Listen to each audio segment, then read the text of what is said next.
开始，炭火烤10只羊腿。首先准备10只羊腿，给它盖上火刀，倒入老抽白醋，撒上颜料，炒过花椒辣椒，炒口茴香八角，盐，油，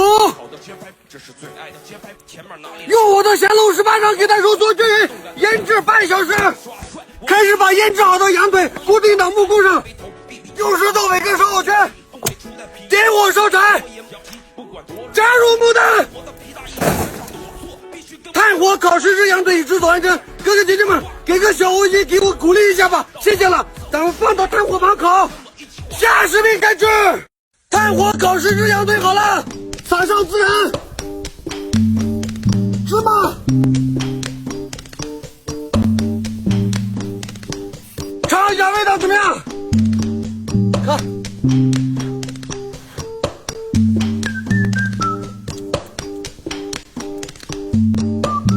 啊，不错不错，味道好极了。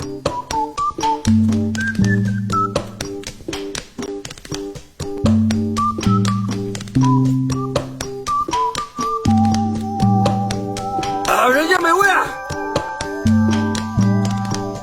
今天我们吃泥炉羊肉串，现在把泥炉加高，已经加高，开始用泥米粉，开始点火，开始切羊肉，羊肉已切好，开始拌料，倒入清油，开始把烧烤料倒进去，倒盐，倒入淀粉，抓拌均匀。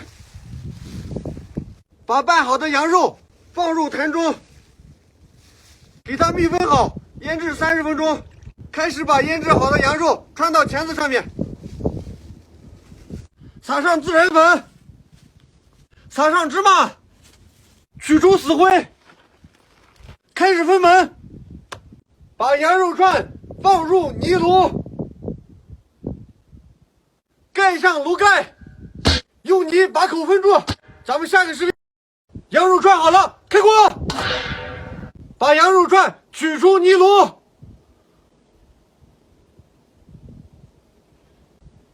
现在尝一下咱们做了1天的羊肉串，味道怎么样？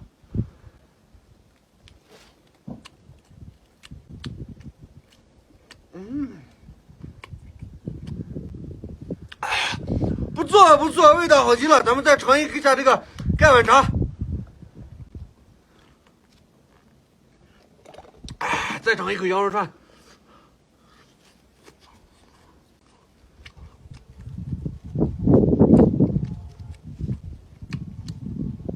真是人间美味。